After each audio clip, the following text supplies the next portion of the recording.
Have you ever considered yourself a Star Wars fan or even a fan of the games? If your answer was yes to any of those questions, buckle up because I got some news here cooked up for you. We all know how massive the Star Wars universe really is and how cherishing and rememberable the games were, like Lego Star Wars or Star Wars Battlefront on the PlayStation 2 or Xbox. Oh my goodness, I spent so many hours on that game. Even the underrated Star Wars games like Star Wars The Force Unleashed. What do you guys know about that game? Well, if you guys did not know, Star Wars is coming out with two major projects. One being Star Wars Outlaws, which we will get into another video later on, and another one being Star Wars Eclipse. Lucasfilms, the company that produced the movie Star Wars, also has a game production company called Lucasfilm Games, and they are working on this massive project with another company that goes by the name Quantic Dream, which you all know is a company that produced the games Detroit Become Human and Beyond Two Souls. Now, according to this update that I'm reading on GamesRadar.com, Star Wars Eclipse is a new action-adventure from Detroit Becomes Human developer Quantic Dream, featuring multiple characters and a branching narrative. We will be exploring a story that takes place in a High Republic era of the Star Wars timeline. And the most insane detail about this game is that it has absolutely no game over and anyone can die in this game, which means if your character dies, you automatically get sent to another character randomly wherever out in the universe in this Star Wars game. The game was announced back in 2021 by Quantic Dream. Since then, we haven't heard anything but rumors.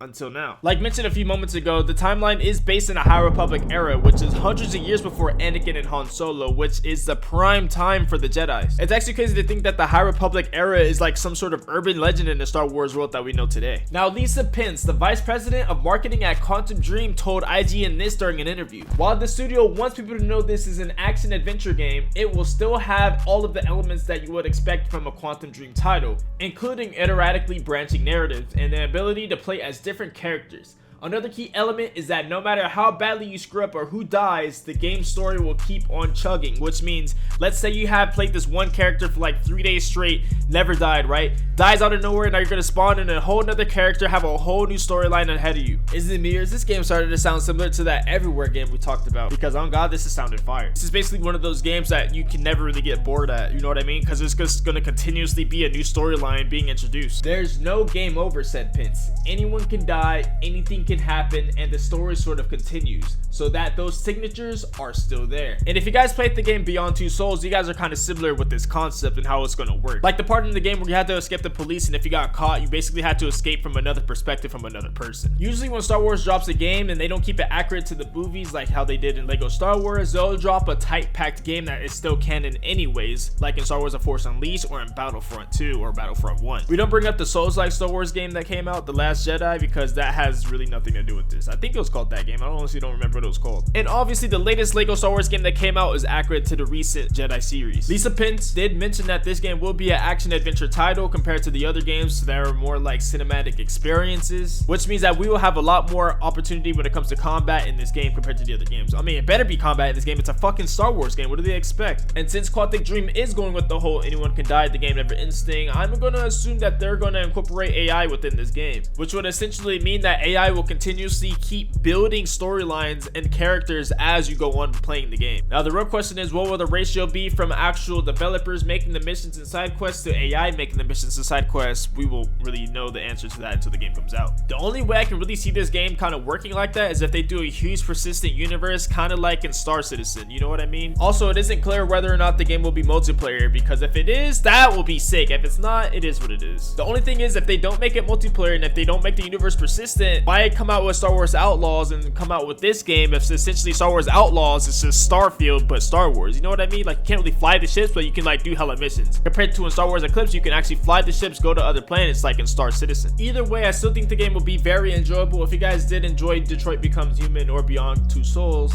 you guys will probably really enjoy this game as well. And personally, what I'm a huge fan of, no matter how much you play the game, you're gonna get a completely different outcome of the story, and I think that is absolutely insane. You know what I mean? That shit is just dope. Like over and over and over again, and something different happens. Oh my god, we need more of that. We need more games like this. Now I think the biggest question overall is, since this is based in the High Republic era, will we get to experience not only Jedi lives but also Sith lives, Android lives, alien lives? I'll be fine. I'm just very glad that we actually got some updates on the game, because I wasn't gonna make a video on this game at first because I honestly thought that the game was not gonna come out. I thought the game was gonna pull it Beyond Good and Evil 2. Jesus goodness, that game was gonna be so good if it actually came out. Oh my god. Linda Pence did confirm the development of the game is still in the works by saying, "Can I say it still exists? Because it exists."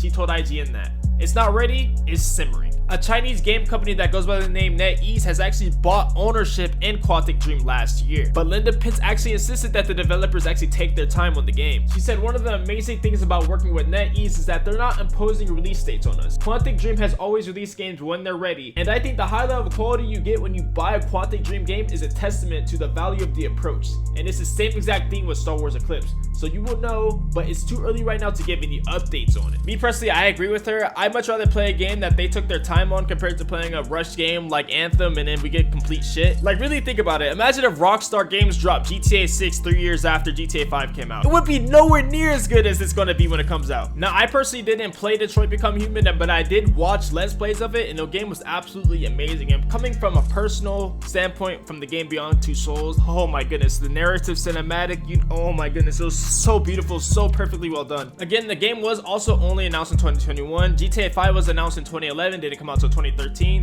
So if this game comes out around 2025, 2026, I honestly wouldn't be that mad. Anyways, that's it when it comes to this video. What do you guys think? Do you guys think that this game is actually going to come out, or do you think that the game will pull up Beyond Good and Evil 2? And if you guys are a fan of G Fuel, you guys can use code Miz at checkout for 30% off on all your G Fuel purchases. And if you guys didn't know, now you know. I be live on TikTok and sometimes Kick and Twitch about every day, so you guys have to pull up. Link is in the description. Also, go check out the main channel as well as my shorts reaction channels. Please go show some love to those. And I just want you guys to remember this one thing: there's only one of you. I love you.